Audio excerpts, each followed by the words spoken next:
विचार करिए, संसार के किसी भी काम को करते हैं तो करने के पीछे सुख की लालसा है कि दुख की लालसा है? सुख की लालसा है। और सुख भी मिले तो कैसा? शाश्वत सुख मिले। ब्रह्मा जी को चिंता इसीलिए हो गई, एक दो संतान वाले माता पिता को अपने बेटा बेटी के प्रति चिंता होती है, होती कि नहीं होती? और ब्रह्मा जी ने सृष्टि की संरचना की तो उनको स्वाभाविक चिंता होगी कि जीवों को मुक्ति कैसे मिलेगी, जीव दुख से छूटेंगे कैसे। इनके समाधान के लिए भगवान शंकर से पूछा कि हे नाथ, कृपा करके बतलाइए कि जीव को मुक्ति किस तरह प्राप्त होगी। भगवान शिव ने कहा इसके लिए ज्ञान और योग दोनों की आवश्यकता है। योगहीनम कथम ज्ञानम मोक्षदम भवति हभो, योगो विज्ञानहीनस्तु न शमो मोक्ष कर्मणि, तस्मात् ज्ञानम च योगम च मुमुक्षुर्दृढमभ्यसेत्। भगवान शिव ने कहा कि ज्ञान और योग दोनों की आवश्यकता है। कोई व्यक्ति जीवित रहना चाहता है और सिर काट करके जीवित रहना चाहता है तो क्या रह पाएगा? अब कोई चलना चाहता है और अपना पैर काट लिया है, पैर काट करके कोई चलना चाहे तो क्या चल सकता है? हरगिज नहीं। यानी पैर भी चाहिए और सिर भी चाहिए। उसी तरह साधना के द्वारा ही मोक्ष की प्राप्ति हो सकती है और इसके लिए ज्ञान योग दोनों का अभ्यास करना पड़ेगा। हमारे आराध्य देव ने कहा ज्ञान योग युक्त ईश्वर की भक्ति करनी पड़ेगी। बिना ज्ञान, भगवान बुद्ध ने कहा ज्ञान बिना ध्यान नहीं, ध्यान बिना ज्ञान नहीं। जो ज्ञान और ध्यान दोनों रखते निर्वाण के समीप हैं। विचार करिए, ज्ञान किसको कहते हैं? ज्ञान का तात्पर्य है जानना। क्या है? जानना। किनको जानना? एक प्रश्न का उदय होगा कि जानना है तो किनको जानना है? और दूसरा योग। योग का अर्थ होता है जोड़।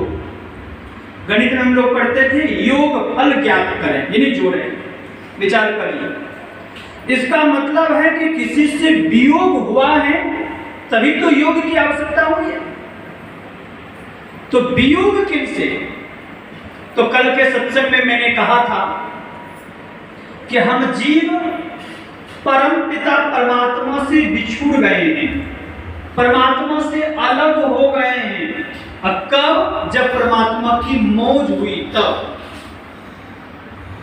परमात्मा से जैसे हम जीव अलग हुए तो हमारे आपके जीवन में क्लेश की साया छा गई।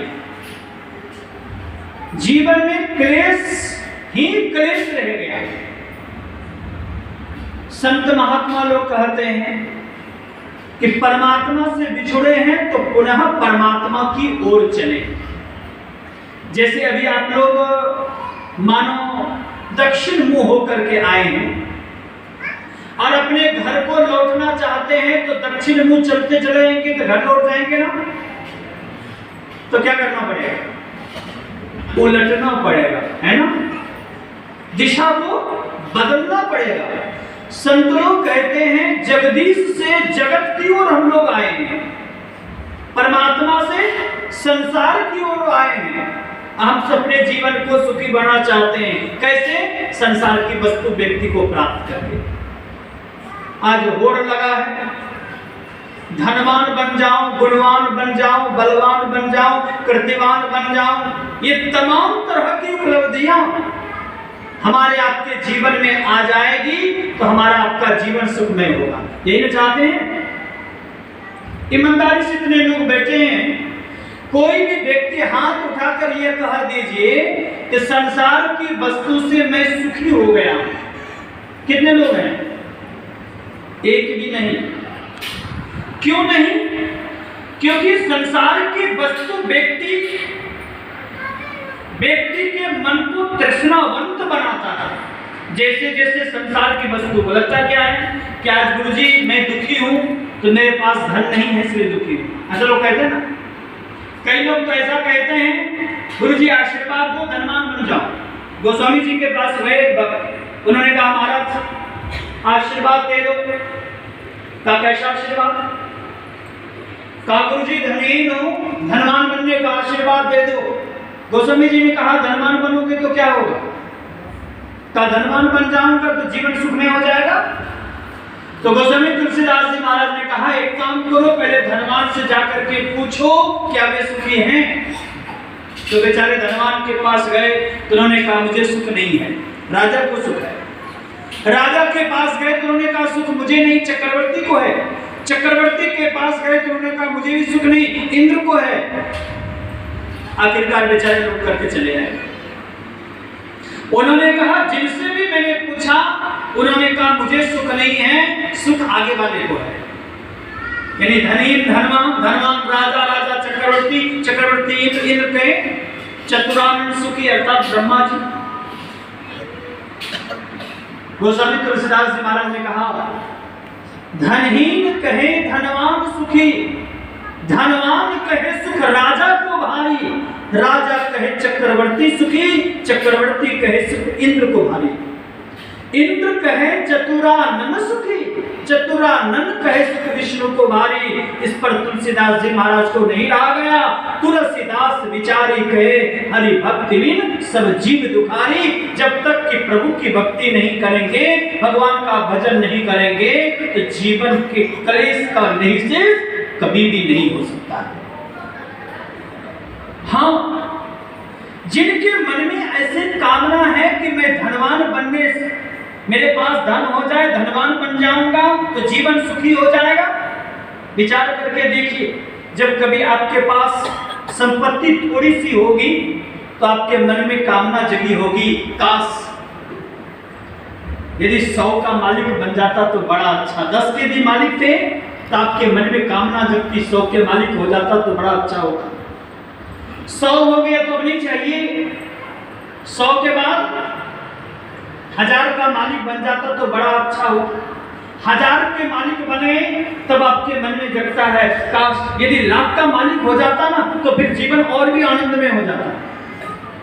लाख के मालिक हो गए, लाख के बाद करोड़, करोड़ के बाद अरब, अरब के बाद खरब और धीरे धीरे ये तृष्णा बढ़ती जाती है, भूख बढ़ती जाती है।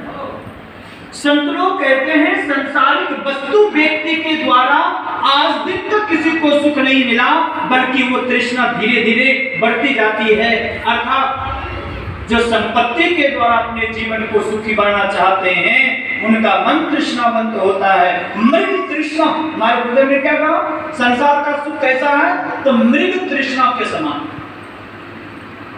राजस्थान के रेगिस्तान भूमि में प्यासा मृग पानी के लिए दौड़ लगाता है। वहां कोशों कोश सिर्फ बालू ही बालू है, रेत ही रेत है। सूर्य की कड़ी किरणें जैसे ही बालूका पर पड़ती हैं तो पानी के तरह भासित होता है। कैसा लगता है? बिल्कुल पानी के तरह। कभी कभी आप लोग पक्की सड़क पर चले होंगे मोटरसाइकिल पर बैठकर और बड़ी तेज धूप हो और तेज धूप के कारण जब अलकतरा पर वो धूप पड़ती है ना तो क्या लगता है? दूर से लगता है रोड पर पानी है, लेकिन जैसे नजदीक जाते हैं लगता है यहाँ पानी नहीं आगे पानी है। विनोद बाबू कहाँ पर है? सत्संग में है कि कहीं और? प्यार से बोलिए गुरुदेव भगवान की जय। नींद से बचिए।